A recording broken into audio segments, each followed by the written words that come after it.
여러분 안녕하십니까? 여수 MBC 토크쇼 뉴스 앤 이슈 문영철입니다. 도농통합이 추진된 지 올해로 30년이 됐습니다. 도시와 농촌을 하나로 묶어 상생발전과 행정의 효율화를 도모하자는 취지였죠. 하지만 농촌 지역의 소외감은 오히려 커졌고 각종 제도적 지원도 받지 못하면서 분리를 요구하는 목소리까지 나오고 있습니다. 오늘 이 시간에는 순천시와 승주군의 통합 사례를 중심으로 도농 복합도시를 둘러싼 문제와 해법에 대해 짚어보겠습니다. 함께 이야기 나눌 두 분 소개합니다. 정영균 전남도의원입니다. 네, 안녕하십니까. 네, 다음으로 엄지범 순천대 농업경제학과 교수입니다. 안녕하십니까. 네, 의원님, 이 도농 통합 말 그대로 뭐 도시와 농촌을 통합하는 것, 네. 과거에 김영삼 정부 때 이제 추진된 정책인데 우선 배경과 취지 좀 설명해 주신다면요. 네, 그 배경이라고 하면 그 군사 정권 30년 만에 90년도 초에 지방자치제가 부활을 하게 됐습니다. 그래서 91년도에 지방의회가 구성하게 됐고요. 95년도에 지방자치단체장 선거를 앞두고 행정체계의 어떤 간소화, 도농 간의 어떤 불균형 해소를 위해서 도농복합시를 95년 1월 1일 날 그렇게 통합시를 출범을 하게 된 겁니다. 네. 뭐 그렇게 도농 복합시가 이제 출범한 지 30년이 됐지 않습니까? 큰 틀에서는 어떤 평가들이 좀 나오고 있습니까, 교수님? 일단 도농복합시는 이제 초기에는 행정비용 뭐 절감이라든지 그리고 이제 도시 농촌 간의 이제 자원의 공유라든지 이런 장점이 부각이 됐지만 지난 30년을 돌아보면 그 성과가 굉장히 제한적이고 그 농촌의 소외감이 좀 더 커졌다라고 볼 수가 있겠습니다. 예를 들면 읍면의 행정 조직 같은 경우에는 축소가 됐고요. 그리고 이제 권한이 본청 중심으로 이제 집중이 되면서 이 농촌 현장에서 기획하고 집행할 수 있는 그런 능력이 크게 약화가 됐다. 이렇게 보고 있습니다. 또 이 재정 배분을 보면은 도시하고 농촌이 같은 틀에서 결국 경쟁을 하다 보니까 농촌은 이제 면적이나 이런 인구 비중에 비해서 턱없이 적은 몫을 배분받게 되는 그런 문제가 발생을 하고요. 실제로 이제 순천시의 경우에는 농업 인구가 전남에서 가장 많은 그런 지역임에도 불구하고 농업 예산 비중은 뭐 이제 농업 인구 규모가 비슷한 해남이나 장안군 같은 이런 지역의 절반에도 못 미치는 그런 현상이 나타났습니다. 이처럼 이 도농복합시가 행정적 효율성은 얻었을지 모르겠지만 균형 발전이라는 그 원래 취지는 달성하지 못했다라고 하는 것이 지난 30년간의 평가가 아닐까 이렇게 생각해 봅니다. 네, 뭐 구체적인 사례 좀 살펴보면 이해하기가 쉬울 것 같은데 우선 복합도시 성공한 케이스, 뭐 순기능 어떤 것들이 좀 있겠습니까? 일단 도농복합시는 이 부정적인 평가도 사실 많지만 제도적인 취지대로 운영이 된다라고 하면은 분명 순기능을 발휘할 수 있을 것인데요. 기본적으로 도농통합의 이제 순기능은 도시하고 농촌이 통합이 되면서 상호 보완적인 어떤 그런 발전 그리고 이제 지역의 어떤 균형 발전이라고 하는 이걸 이끌어낸다라고 하는 데 있다라고 볼 수가 있겠습니다. 그래서 행정의 어떤 효율성을 제고하고 생활의 인프라를 확충을 하고 그리고 이제 도시하고 농촌이 이 상호 보완적인 발전 가능성 이런 것들이 대표적인 순기능인데요. 이렇게 이제 도시하고 그 도시의 자원하고 농촌의 자원이 이 결합을 해서 균형 발전을 이끌어냈던 이제 대표적인 사례로 꼽아보자면 이제 익산시의 사례가 있지 않을까라고 생각을 해봅니다. 네. 1995년 이제 통합 이후에 이제 삼내라고 하는 지역으로 그 농업기술센터라든지 농업과 관련된 기관들이 이전을 그쪽으로 했고요. 그러면서 이제 행정력을 좀 분산을 시켰습니다. 그리고 나서 이 또 농촌 지역에 이제 국가식품 클러스터라고 하는 이것을 유치해서 식품하고 바이오 산업을 집약적으로 육성을 했고, 그리고 이제 농업기술진흥원이라고 하는 이제 공공기관을 지역으로 유치를 했죠. 그래서 공공기관 이전을 통해서 도시하고 농촌이 같이 그 성장할 수 있는 어떤 그런 토대를 마련을 했다. 네. 그리고 이제 최근에는 이제 그린바이오 벤처 캠퍼스를 또 유치를 했습니다. 그러면서 청년 창업하고 연구 개발이 동시에 진행될 수 있는 어떤 그런 토대를 마련했다라고 볼 수가 있겠죠. 이런 점들이 그 도농 간의 어떤 이 도농 복합 도시를 통해서 시너지를 얻게 되고 그러면서 청년층 유입이라든지 이런 긍정적인 어떤 변화가 그 익산시에서 나타나게 나지 않았나 이렇게 생각을 해봅니다. 네, 뭐 큰 틀에서 부정적 측면, 뭐 긍정적 측면 한번 살펴봤는데 이 전국적으로 보면 도농 복합시가 어느 정도 있고 우리 전남 동부권의 사정은 좀 어떻습니까? 네, 전국적으로 보면 그 95년도에 아까 제가 말씀드렸다시피 95년도에 도농 통합시가 약 39개 정도 있었습니다. 지금 현재는 저희가 파악하기로는 30개에서 32개 정도 존재를 하고 있다. 그리고 저희 동부권 포함해서 전라남도에는 지금 4개 정도 도농 통합시가 있다. 이렇게 보고 있습니다. 네. 이 현재 승주읍 같은 경우는 과거에 승주군으로 있다가 네. 1995년에 이제 순천하고 통합이 됐잖아요. 네, 그렇습니다. 네, 근데 애로사항이 좀 크다고 들었는데 주민들이 말하는 구체적인 어려움, 뭐 어떤 것들이 좀 있는 건가요? 네, 비단 승주읍을 구체적으로 이야기를 하는 것보다는 옛 승주군 11개 읍면을 포괄적으로 이야기하는 게 좀 나을 것 같습니다. 일단 95년도 통합 이후에 지금 올해가 30년이 되는 해입니다. 물론 그때 통합 당시로서는 상당히 좀 기대를 가지고 통합에 임했습니다. 그때 승주군보다 어떤 삶이 좀 나을 것이다. 지금보다는 여러 가지 도시가 되면 경쟁력이 뛰어날 것이다라는 그런 의미에서 통합을 했는데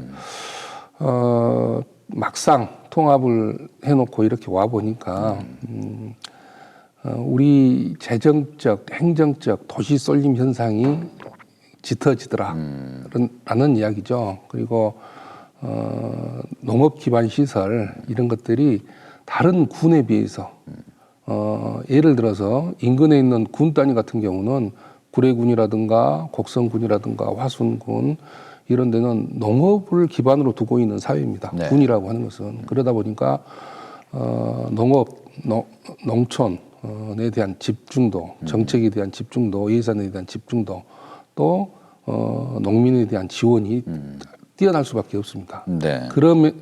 그러면서 상대적으로 우리 도시 속의 농촌 지역인 옛 승주군 주민들은 상대적 박탈감을 느끼고 있습니다.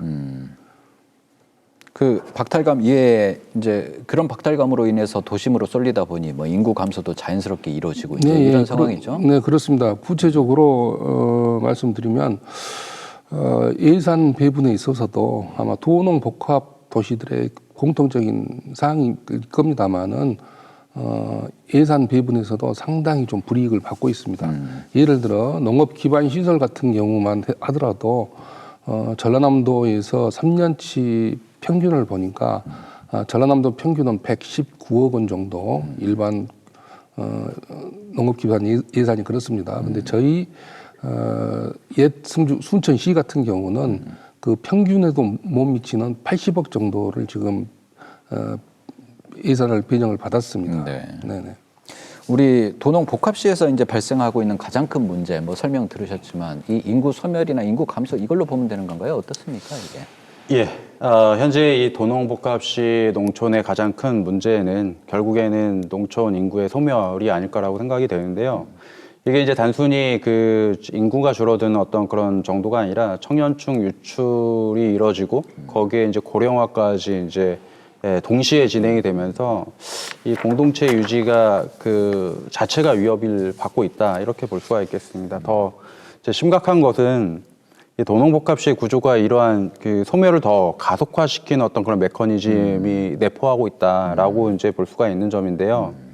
뭐 이제 그런 어떤 그 뭐 절차적으로 보면은 행정 권한이 이제 본청에 이제 집중이 되면서 결국에는 이제 기존의 이제 승주군이라든지 가졌던 이 지금의 이제 순천시의 서부권에서 이루어져 왔던 읍면 단위의 어떤 기획 집행 능력이 약화가 됐고 그러면서 이제 재정 배분 역시 아무래도 이제 유리한 이제 도시 위주의 어떤 편향적인 어떤 그런 배분이 있지 않았을까. 네. 그러면서 이제 농촌의 이제 생활 인프라 유지라든지 그러면서 이제 이런 이제 보수 예산이라든지 이런 것들이 이제 부족하지 않았나.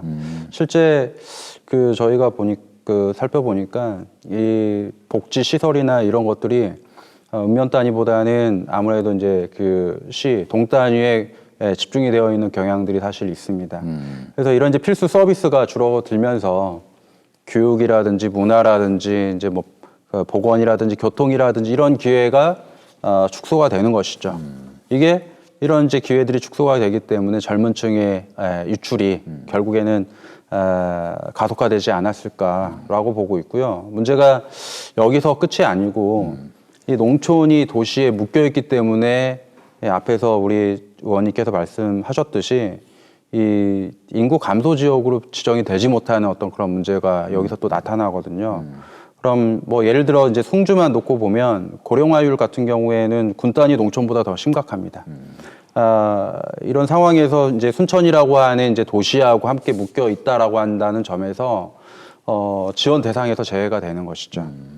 그래서 이런 이제 정책적인 사각지대가 발생한다. 네. 이거 메커니즘을 좀 정리를 하면 행정 권한이 이 도심 쪽으로 이제 집중이 되고 그러면서 이제 재정이 불균형한 분배가 이루어지고 그러면서 이제 서비스가 읍면 지역은 이제 축소가 되고요. 그렇죠. 거기에서 발생하는 것이 이제 정책 사각지대가 발생을 하게 되고 그러면 여기에서 인구 유출, 고령화 심화라고 하는 이런 악순환 구조가 계속돼서 이제 작동을 하는 것이죠. 네. 그래서 농촌이 점진적인 감소가 아니라 이런 가속적인 소멸로 빠져들 수밖에 없는 그런 구조가 된다라고 저는 보고 있습니다. 그래서 이 도농 복합시의 어떤 그 당초의 취지하고 다르게 이걸 이제 그 제어할 수 있는 보완 장치가 마련되어 있지 않다라고 한다면 그 농촌 소멸을 늦추는 것이 아니라 오히려 앞당기는 그런 구조가 만들어질 수 있다라고 하는 것이 이 도농복합시의 문제점이 아닐까라고 생각을 해봅니다. 네. 그 뭐 말씀해 주셨는데 보통은 이제 고령화가 심각하거나 인구가 급격하게 줄어드는 경우에는 그 지역을 인구 감소 지역으로 네. 지정해서 이제 관리를 하고 있잖아요. 네, 그런데 맞습니다. 말씀하신 대로 도농복합시에 포함된 농촌 지역은 이걸로 지정할 수 없다라고 하는 건 뭐 지금 법령 제도적 문제 때문에 그렇습니까? 네, 맞습니다. 이제 현행 제도에서는 이제 도농복합시의 이 농촌 지역이라고 하는 것이 이 인구 감소 지역으로 지정되기 어려운 구조입니다. 가장 큰 이유는 이제 법률상에 이제 그 지정 단위의 제한이 있기 때문인데요. 주요 근거가 되는 법률이 이제 지방자치분권 및 지역균형 발전에 관한 특별법입니다. 이 법은 이제 인구 감소 지역 그 지정하고 지방 소멸 대응을 위한 이제 재정, 세제 지원의 근거가 되는 법인데 이 현재 지정 단위가 시군구예요. 시군구로만 한정이 되어 있습니다. 자, 그렇다고 하는 점에서 이제 도농복합시 안에 읍면 단위가 아무리 그 심각한 인구 소멸, 그리고 이제 고령화 이런 현상에 직면해 있다고 하더라도 이제 시 전체 평균에 가려져서 그렇죠. 결국에는 별도 지정이 이제 불가능한 어떤 그런 구조라고 볼 수가 있는 것이죠. 예를 들면 지금 순천시 전체 인구가 약 한 28만 정도인데 이 중에 이제 읍면 인구가 약 7만 명 정도입니다.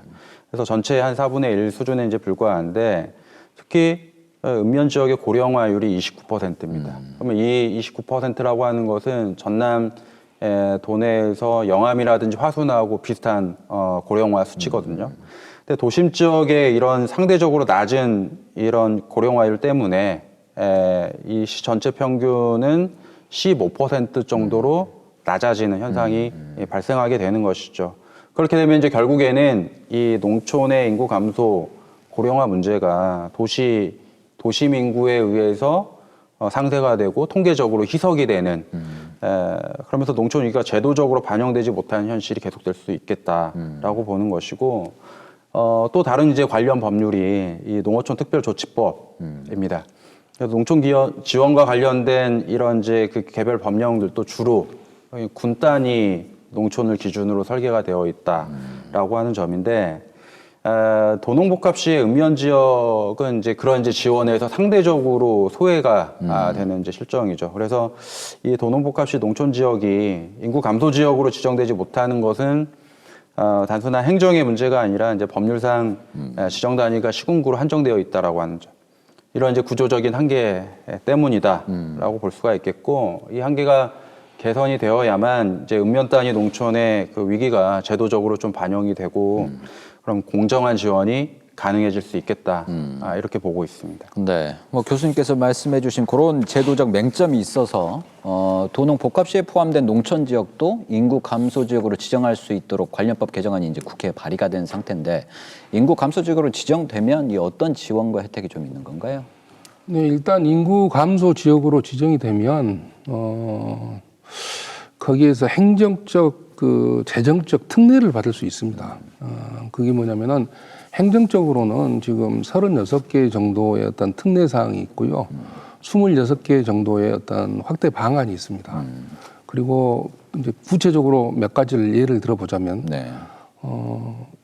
우리 인구 감소 지역에 수도권에서 이사를 와가지고 산에다가 건축 행위를 했을 때는 일반 그 인구 감소 지역에서는 허가가 안 나옵니다. 그렇지만은 인구 감소 지역으로 지정이 되면 건축 허가를 해줄 수가 있습니다. 또 1가구 2주택의 문제라든가 이런 것도 인구 감소 지역으로 지정이 되면 취득세라든가 종부세라든가 양도세 이런 것들이 감면 혜택을 주어집니다. 그래서 여러 가지 이러한 그 각종 행정적 특례 사항이 많이 있습니다. 네. 또 지역 감소 지역으로 이렇게 지정이 되면 또 그 지방소멸 대응 기금도 받을 수가 있습니다. 지방소멸 대응 기금은 1년에 약 1조 정도가 기금으로 조성이 돼가지고 네.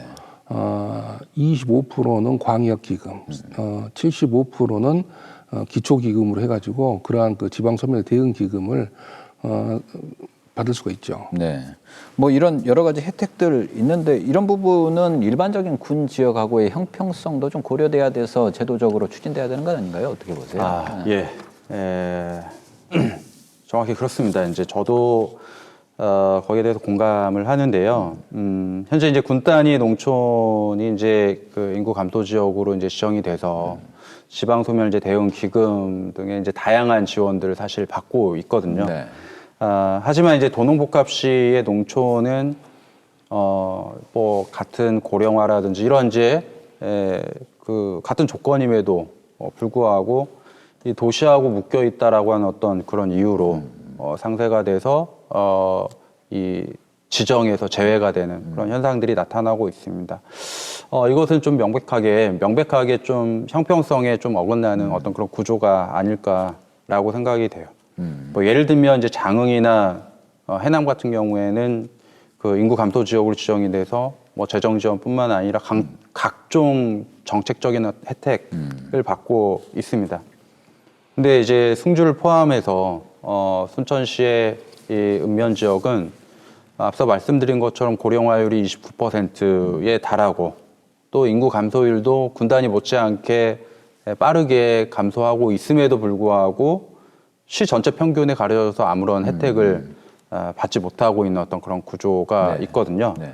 그래서 행정구역이 어디에 속해 있느냐, 여기에 따라서 농촌 주민의 어떤 권리, 그리고 이제 지원 수준, 이런 것들이 달라지는 이런 불합리한 상황들이 이제 벌어지고 있는 것이죠. 그래서 네. 형평성을 결국에는 확보하려면 군 단위하고 동일하게 이 읍면 단위의 인구 감소율, 그리고 이제 고령화율, 이걸 이제 별도로 평가할 수 있도록 좀 법령을 개정해야 되지 않을까, 네. 이렇게 생각했습니다. 네.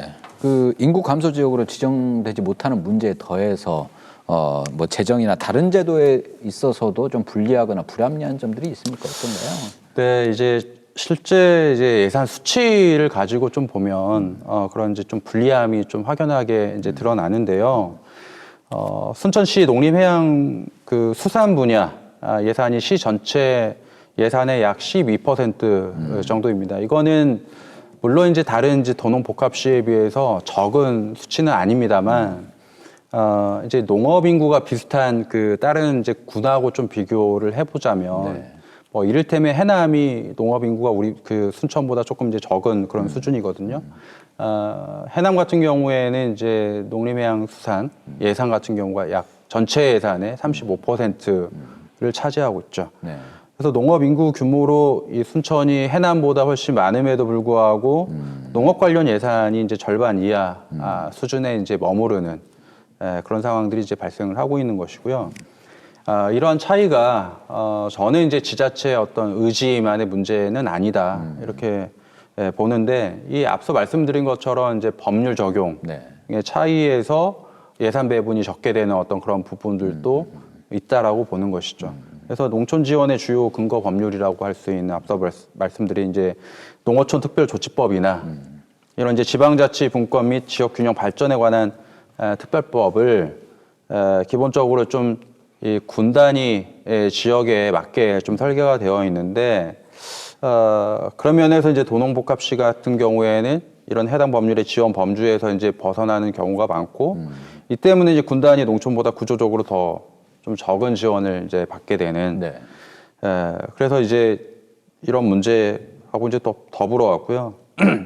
정책 설계하고 공모사업 부분에 있어서도 대부분 이제 시 전체 단위를 하고 있다 보니까 읍면 지역의 성과나 이제 필요가 있음에도 불구하고 이제 도시 지역에 희석이 돼서 좀 우선순위에서 밀리는 그런 경우들도 사실 발생을 하고 있습니다. 이제 결국에는 이제 도농복합시 농촌은 이런 이제 예산의 배분의 어떤 그런 구조, 그리고 이제 법률의 이제 적용의 어떤 범위, 그리고 이제 정책의 어떤 평가 체제에서 이중 삼중으로 사실 불리함을 겪고 있다라고 볼 수가 있는 것입니다. 네, 뭐 말씀해주신 대로 도심 지역과 농촌 지역의 격차가 이제 커지다 보니까 한 지역 안에서도 좀 갈등도 좀 생길 것 같은데 어떠세요? 네, 아무래도 그렇죠. 제일 처음에 도농 간의 어떤 그 통합 이후에 도농 간의 갈등은 좀 있죠. 예를 들어서 이번에 최근에 저희 그 민생 지원 쿠폰이라고 하는 거 받았지 않습니까? 그렇죠. 전 네. 시민들이 다 받았지 않습니까?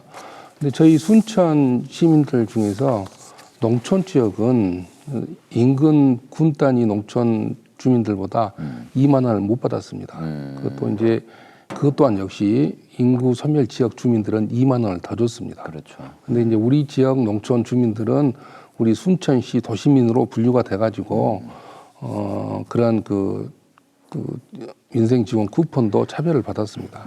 자, 그런 그 작은 차별에서부터 예산의 문제를 자꾸 이제 또 아까 우리 교수님께서도 말씀하셨습니다만은 제가 한 가지 덧붙이자면 간단하게 쉽게 설명을 하자면 어떤 개수의 어떤 정확성보다는 인근에 있는 곡성 같은 경우는 순천 인구의 10분의 1 정도가 채 못 됩니다. 네. 그러면서도 예산 재정의 운용은 약 25% 내지 3분의 1을 쓰고 있습니다. 그러다 보니까 상대적으로 우리 순천 도농복합시의 농촌의 어떤 그 상대적 그 불균형이 심화됐다. 저는 이렇게 보고 있습니다. 네. 도심은 커지고 또 농촌은 계속해서 위축되는 상황인데 뭐 그렇다면 이제 대책을 세워야 될 건데 승주 같은 경우는 뭐 순천시가 바이오 산업 집중 육성하겠다 이렇게 이제 밝힌 적도 있고 한데 네. 그런 농촌 지역에 뭐 신산업 육성하거나 아니면 지원을 좀 더 강화하거나 이런 게 좀 필요할 것 같은데 어떻습니까? 예, 이 농촌의 그 축소하고 이제 소멸은 이제 단순히 인구 문제를 이제 넘어서서 산업 구조의 어떤 그런 취약성 뭐 이런 것에서 이제 비롯되는 문제이기도 한데요. 농촌이 그 과거처럼 1차 산업만을 이제 담당하는 어떤 그런 구조에 좀 머물러 있다면 인구 유출하고 그 공동체 붕괴는 가속화될 수밖에 없습니다. 네. 그렇기 때문에 농촌을 이제 새로운 신산업 그리고 이제 상생의 어떤 그런 무대로 전환하는 어떤 그런 핵심 전략이 필요하지 않을까라고 보는데 이제 순천의 경우에는 이제 특히 지금 이제 승주읍을 비롯해서 이 서부권이 이제 농업 중심 지대이지만 여기에는 중요한 기회를 갖고 있다 이렇게 볼 수 있겠습니다.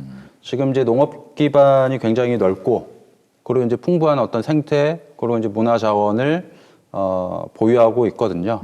그리고 지금 이제 그린바이오 산업이라고 하는 그런 이제 그린바이오 산업의 그 거점으로 발전할 수 있는 어떤 그런 잠재력이 크다라고 볼 수가 있겠습니다. 지금 새로 들어선 이재명 정부에서도 지역의 특화 산업을 키우겠다라고 하는 것이 전략이거든요.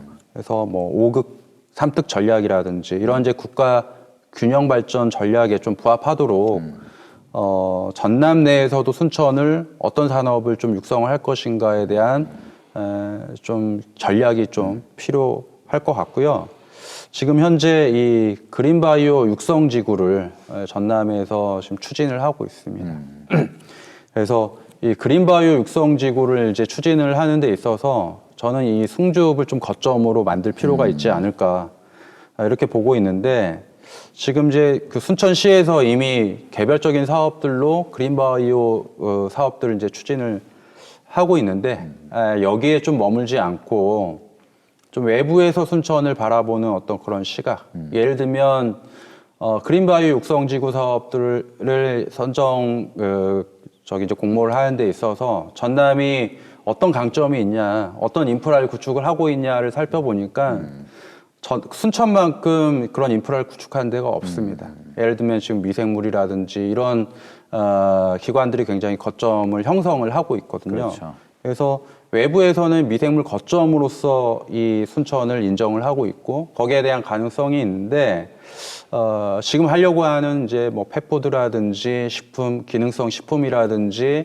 이런 것보다도 미생물 거점으로서 좀 만들어내고 생물 전환이라고 하는 이제 전략적인 키워드로 좀 확장을 해서 그 안에 이제 식품이라든지 천연물이라든지 동물 의약품이라든지 이런 다양한 그린바이오 전환 산업을 포괄하는 어떤 그런 전략이 필요하지 않을까. 네. 그래서 1차 산업을 고부가 가치화하고 거기에 따른 이 전후방 산업을 좀 유치를 해서 청년 일자리하고 지역 경제를 창출하는 그런 방향으로 좀 전개를 해야겠다. 그래서 이러한 좀 산업적인 어떤 그런 전환이 단순한 이제 경제적 효과에 그치지는 않습니다. 네. 그래서 농촌이 새로운 어떤 그 성장 동력의 거점이 될 때 도시하고 농촌 간의 어떤 상생 구조가 만들어질 수 있는 것이고요. 그러면서 농촌 소멸을 막을 수 있는 그런 어떤 제어의 역할을 하지 않을까.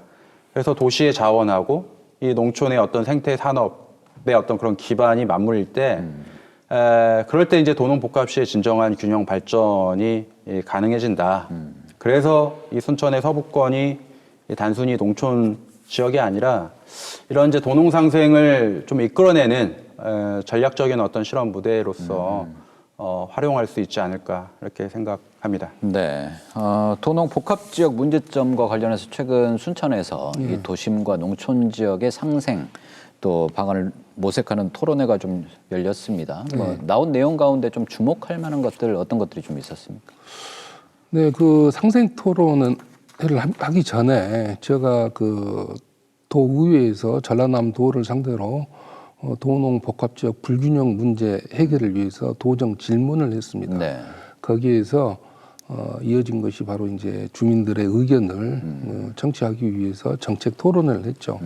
도시하고 농촌하고 어떤 상생의 방안이 무엇이냐 네. 이런 것을 주제로 그때 했던 그 주요 핵심이 우리가 불균형이 지금까지 통합 이후에 초래가 됐으면 현재까지 어떠한 문제점이 있었더라 이런 사례들은 좀 나왔습니다. 그리고 그날 이후 이제 그 토론한 날 이후 미래를 어떻게 우리가 상생 방안으로 갈 것이냐, 더 발전적인 방향으로 갈 것이냐에 대한 논의가 좀 끊임없이 나왔습니다. 그날도. 네.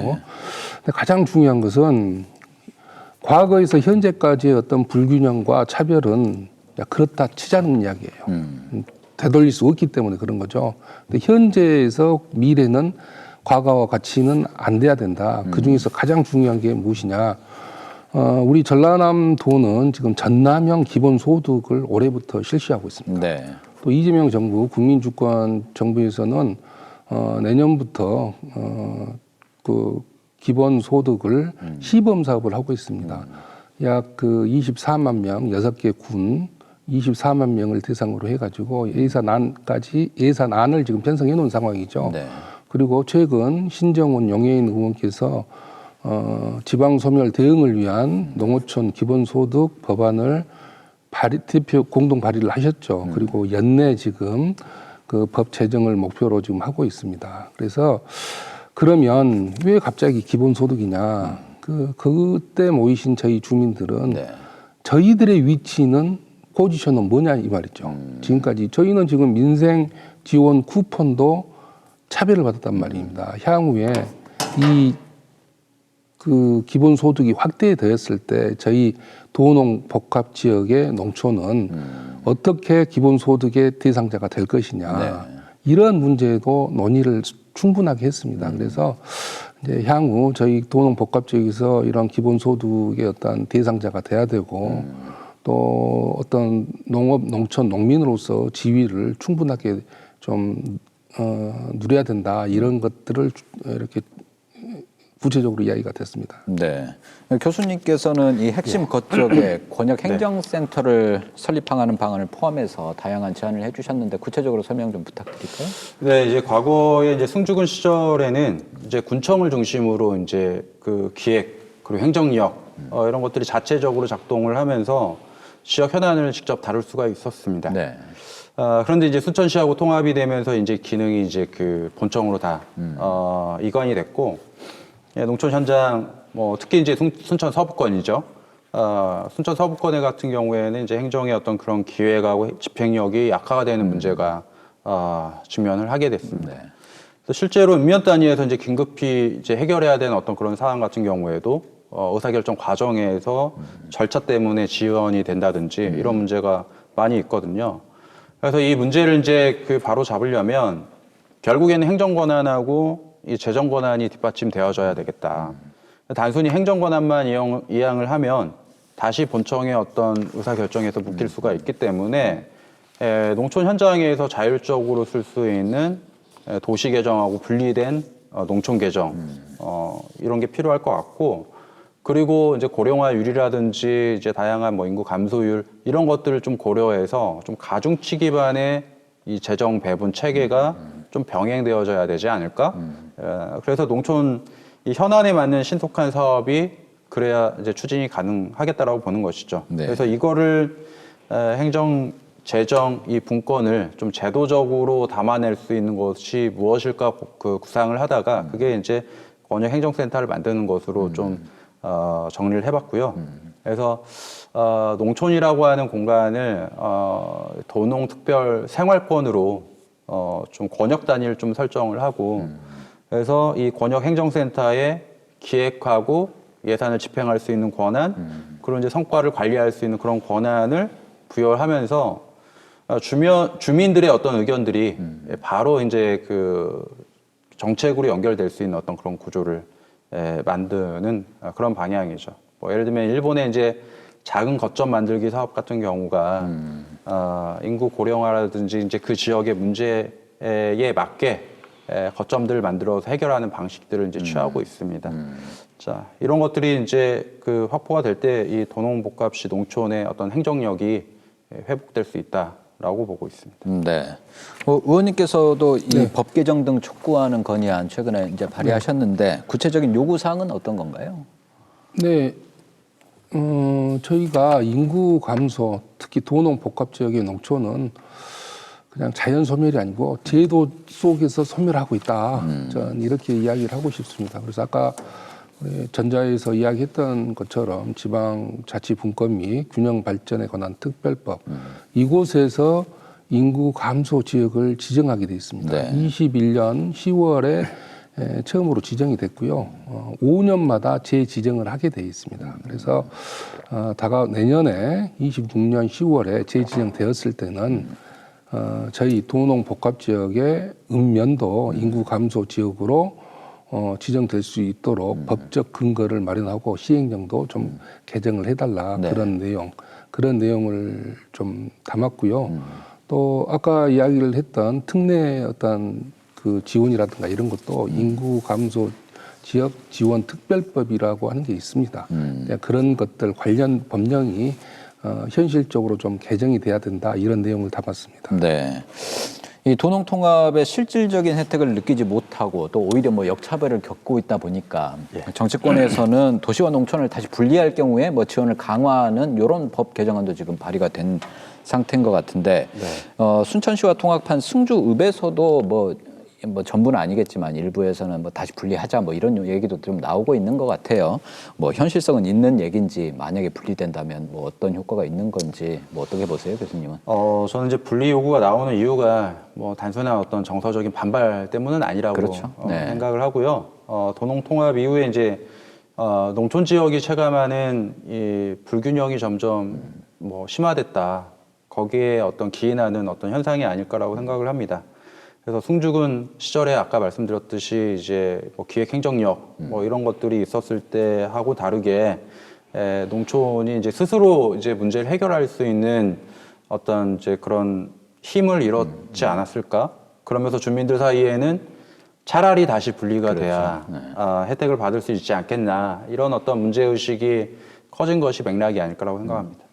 그런데 이제 분리 자체는 뭐 행정적 그리고 이제 재정적 어떤 그런 비용이 크고 지금 이제 국가 정책 기조가 사실 대단히 통합으로 가고 있는 어떤 그런 상황에서 이런 광역화를 지향하고 있는 어떤 그런 현실성하고 이제 좀 대비되는 어떤 그런 방향이라고 생각이 되고요. 그래서 중요한 것은 여기서 이제 분리가 아니라 결국에는 농촌을 좀 특별생활권으로 인정을 하고 제도적으로 보장하는 것이 필요하겠다. 그래서 도농복합시에서 이 도농 상생도시로 가기 위한 이 특별생활권 지정에는 좀 4가지 미래상을 좀 담아볼 수 있을 것 같습니다. 그래서 첫 번째는 재정 측면에서 뭐 생활권의 어떤 그 가중치 이제 배분 공식 또는 이제 농촌 개정 이런 것 통해서 합리적이고 지속 가능한 예산 구조가 좀 마련이 돼야 될 것 같고요. 네. 교육 측면에서는 이제 읍면의 어떤 거점 학습 공간 이걸 기반으로 해서 이제 초중고 성인이 교육받을 수 있는 균형 있는 어떤 교육의 권리를 보장을 해야 될 것 같고 산업적인 측면에서는 이제 농업이라고 하는 어떤 그런 산업에 기반을 해서 생산하고 가공하고 유통하고 판매가 또 지역에서 잘 이루어질 수 있도록 지역 순환형 어떤 농업 경제가 작동하는 그런 구조가 만들어져야 되겠다. 이제 복지 측면에서는 지금 이제 30분 내 이제 필수 보건복지 문화 서비스가 접근이 가능한 어떤 그런 구조가 만들어져야 되는. 그래서 농촌 주민이 원하는 것이 그 단순히 이제 분리가 아니라 균형 있는 어떤 권리하고 서비스 네. 여기에 좀 방점을 두고 생활권 단위의 어떤 분권 행정 그리고 이제 농촌 개정 가중치 배분 같은 어떤 그런 장치가 마련이 되고 그리고 승주 주민들이 체감하는 그럼 이제 소외감은 결국에는 완화가 되지 않을까 이렇게 볼 수 있겠습니다. 네. 의원님께서는 어떻게 생각하십니까? 네, 뭐 분리 주장에 대해서 있습니다. 사실은 일부가 아니고 옛 서주군 주민들은 좀 세게 요구하고 있습니다. 이것을 이제 뭐 꼭 분리가 좋네, 통합이 좋네 문제보다는 시대적 그 요구, 사회적 요구다 이렇게 받아들여야 될 것 같습니다. 네. 그리고 또 여기에 대해서 충분하게 또 아쉽지만은 현재로서 또 노력하면은 해결 방안은 충분히 있을 거라고 그렇게 보고 있습니다. 네. 뭐 의원님께서는 이 읍면 지역 지원을 위한 조례 제정도 준비하고 있는데 연내 마무리 됩니까? 어떻습니까? 네네. 일단 지금 제가 그 읍면 도농 복합 도시 읍면 지원을 위한 조례 또 도농 복합 도시 상생 협의체 2개를 조례를 지금 제정을 하려고 준비 중에 있고요. 연내 제정이 될 걸로 확신하고 있습니다. 네. 지금까지 도농 복합 지역에 포함된 농촌의 소외 문제 또 뭐 대책에 대해서 이야기 나눠봤는데 마지막으로 한 말씀씩 듣고 마치겠습니다. 먼저 교수님 말씀해 주시죠. 네, 이 결국에는 이제 도농복합시 문제라고 하는 것은 도시하고 농촌이 어떻게 공존할 것인가 여기에 달려 있다라고 봅니다. 그래서 도농복합시는 농촌이 이제 도시와 같은 행정 구조 안에 들어 있다라고 하는 점에서 저는 이제 다른 군 단위하고 구분되는 어떤 차별성이 분명히 존재한다라고 보고 있는데요. 이 구조의 어떤 장점을 잘 활용할 수 있는 그래서 도시하고 농촌이 상생할 수 있는 어떤 제도적 그 토대가 마련이 된다라고 하면 이 문제의 해결은 가능하지 않을까라고 보고 있습니다. 그래서 앞으로 이 도농복합시의 차별점을 도농상생구조의 어떤 극대화로 이끌어내는 어떤 그런 전략이 필요하겠다. 도시하고 농촌의 먹거리라든지 환경이라든지 그리고 쉼터의 제공 그리고 이제 에너지 기반 자 이런 것들을 이제 농촌의 공간이 지탱을 하고 그리고 이제 농촌은 도시가 그걸 지탱을 하고 농촌은 어떤 그 도시의 산업 문화 또는 이제 삶의 질 이걸 뒷받침하는 이제 상호 보완적인 어떤 그런 관계 이런 것들이 이제 제도적으로 설계되어져야 되겠죠.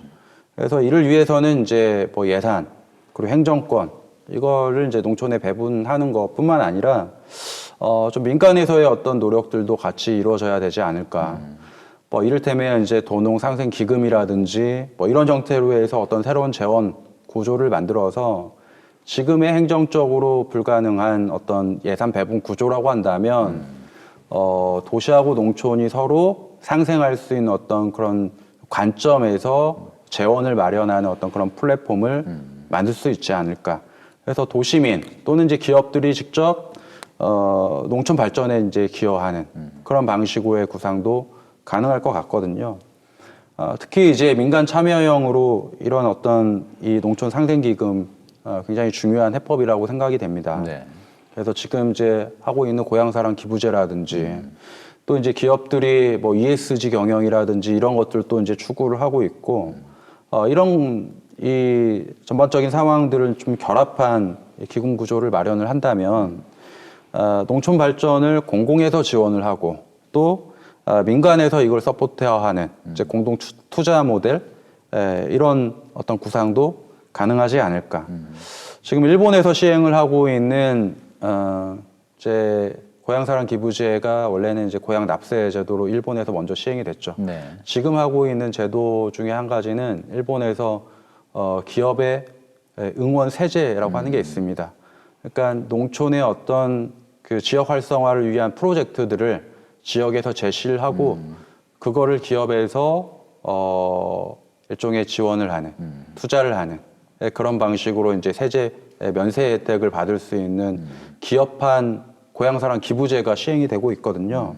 자, 이런 것들이 이제 기업이 농촌 개발 프로젝트에 기부할 수 있는 어떤 그런 플랫폼을 만들어서 민간이 지원할 수 있는 어떤 그런 구조를 만드는 것이죠. 네. 이게 기업이 이 농촌과 동반 성장할 수 있는 그런 제도적 기반을 마련하고 이걸 뭐 법인이라든지 사회적 협동조합이라든지 이런 것들 통해서 투명하게 운영을 한다면 농촌이 좀 더 안정적인 재원을 확보하고 도시가 좀 책임이 있는 어떤 그런 파트너로서 참여할 수 있는 구조가 만들어질 수 있지 않을까. 좀 정리하면 이 도농복합시의 해법은 분리냐 통합이냐 이런 이분법이 아니고 결국의 핵심은 이제 도시하고 농촌이 함께 살아갈 수 있는 상생 구조를 어떻게 제도할 것인가. 기존의 도시 또는 농촌이 분리되어 있었던 지역보다 시너지를 낼 수 있는 구조를 만드는 것이 굉장히 중요하겠다. 그래서 이런 새로운 재원까지 결합해서 어떻게 극대화할 것인가에 있지 않을까. 이것이야말로 도농복합시가 가진 어떤 차별적 가치라고 그렇게 생각합니다. 네, 의원님. 네, 뭐 저는 뭐 단순하게 이야기하겠습니다. 네. 좀 보편 타당성이 있어야 된다. 도시는 도시답게, 농촌은 농촌답게. 그리고 그 서구의 그 선진국들은 대개가 다 농업 강국입니다. 네. 그 우리가 농업이라고 하는 것은 국가 생명산업이면서 기간산업 또 식량 안보까지 이야기를 안 할 수가 없습니다. 그래서 특히 도농복합에서 어떤 농촌의 어떤 홀대라든가 차별 문제는 국가적인 측면에 봤을 때도 불균형 해소 차원에서도 상당히 심각합니다. 네. 그래서 이것을 보편 타당성의 원칙에서 보고 도시 기반과 농촌의 자원이 잘 융화돼 가지고 또 경쟁력 있는 도시가 될 수 있는 방안을 잘 모색해야 된다라고 생각합니다. 네, 지금까지 정영균 전남도의원, 엄지범 순천대 농업경제학과 교수와 이야기 나눠봤습니다. 네, 앞서 짚어봤듯이 도농복합지역의 농촌은 행정구역상 도시에 속해 있어서 여러 지원과 혜택을 받지 못하고 있고 이 같은 역차별에 대한 불만과 문제점은 30년이 지난 현재까지 이어지고 있습니다. 농촌 지역의 현실을 반영해 인구 소멸지역 지정 등 실효적인 정책과 지원이 조속하게 이루어져야 할 것으로 보입니다. 이어서 MBC 토크쇼 뉴스 앤 이슈 오늘 준비한 내용 여기까지입니다. 시청해주신 여러분 고맙습니다.